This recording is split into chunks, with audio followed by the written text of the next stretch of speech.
Pendidikan membutuhkan pendanaan yang merata agar proses belajar mengajar berjalan optimal.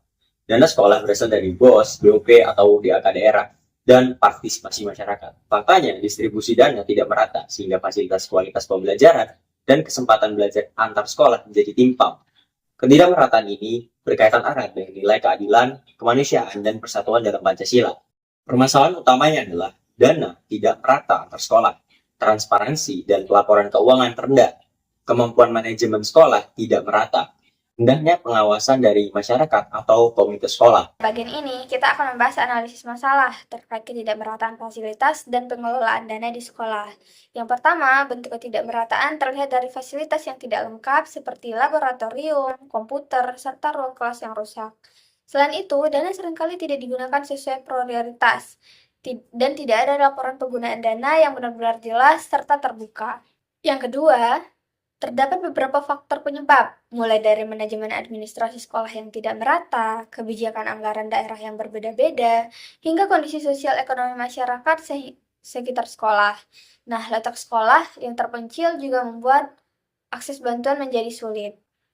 Nah, yang ketiga, masalah ini menimbulkan berbagai dampak, diantaranya yaitu kualitas pembelajaran yang menurun, kesenjangan prestasi antar siswa semakin besar, serta motivasi belajar ikut merosot.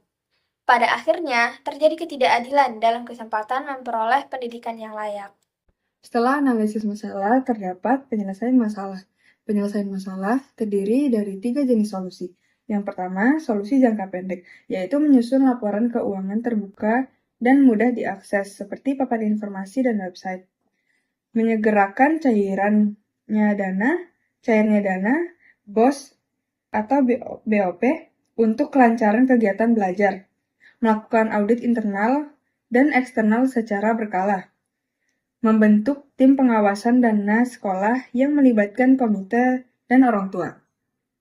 Solusi yang kedua adalah solusi jangka menengah, yaitu pelatihan manajemen keuangan untuk kepala sekolah dan bendahara. Pemetaan fasilitas sekolah berbasis data agar bantuan tepat sasaran. Menyusun prioritas anggaran sekolah berbasis kebutuhan pembelajaran. Peningkatan koordinasi antar sekolah dinas, pendidikan, dan pemerintah daerah. Yang ketiga, ada solusi jangka panjang, yaitu program afirmasi khusus untuk sekolah 3T, yaitu tertinggal, terpencil, dan terluar. Penyelarasan kebijakan anggaran daerah sesuai standar nasional pendidikan. Modernisasi sistem pelaporan dana berbasis digital. Kerjasama berkelanjutan antar sekolah, masyarakat, alumni untuk mengadakan fasilitas. Yang terakhir ada penguatan pendidikan karakter bagi pengelola dana agar lebih berintegritas. Lalu ada nilai Pancasila yang diterapkan. Yang pertama, sila pertama, sila ketuhanan yang Maha Esa, di mana kejujuran, amanah, dan moralitas dalam pengelolaan dana. Lalu mencegah korupsi sebagai bentuk tanggung jawab moral.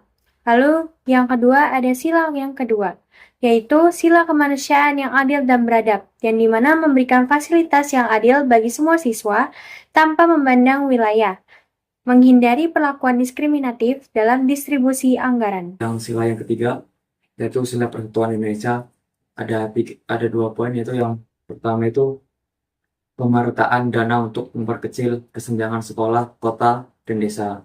Terus yang kedua itu ada kerjasama antar pihak, yaitu sekolah, pemerintah, masyarakat.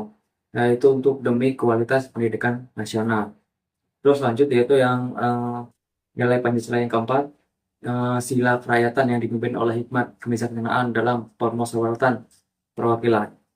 Yaitu ada 2 poin, yaitu penyusun RKAS harus sesuai musyawarah, melalui musyawarah, terus bersama guru, komite, dan orang tua. Terus yang kedua yaitu keputusan penggunaan dana harus disepakati bersama, bukan sepihak.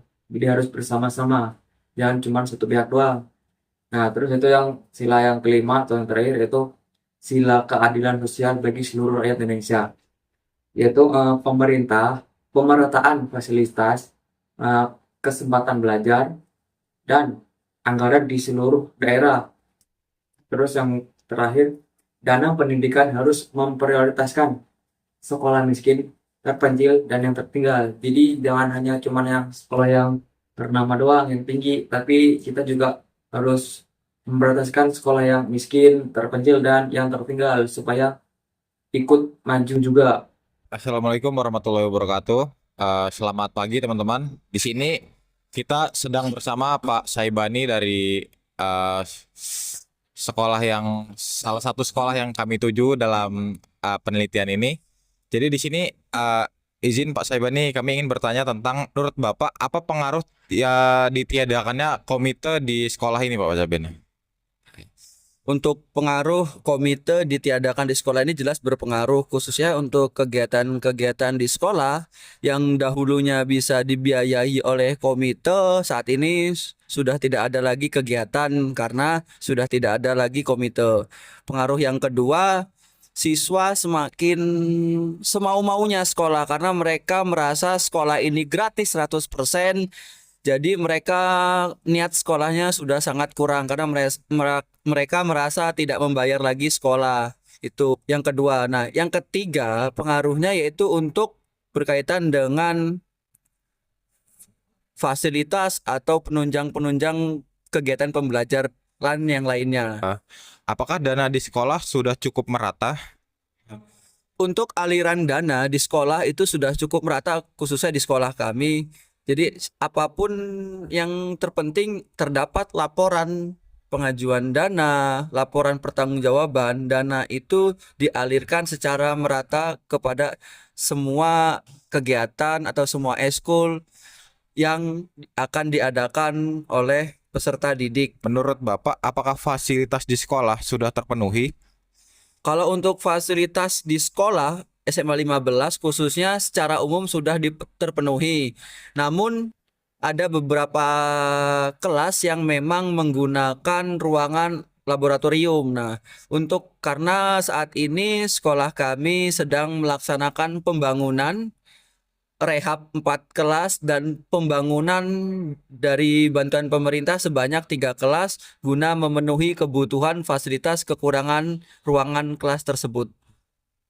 Oke, untuk pertanyaan yang keempat dan terakhir nih, menurut Bapak, apakah di sekolah ini ada transparansi dana?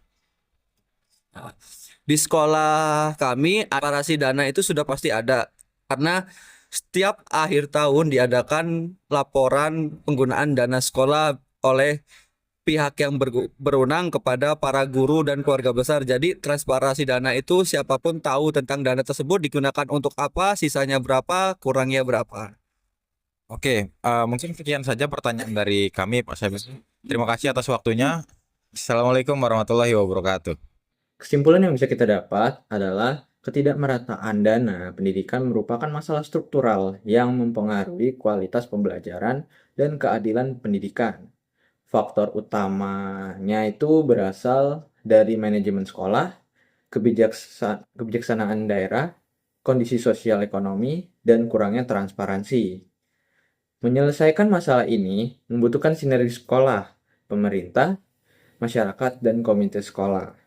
Lalu penerapan nilai-nilai Pancasila juga menjadi dasar etika dalam mewujudkan pengelolaan dana pendidikan yang adil, transparan, dan berintegritas.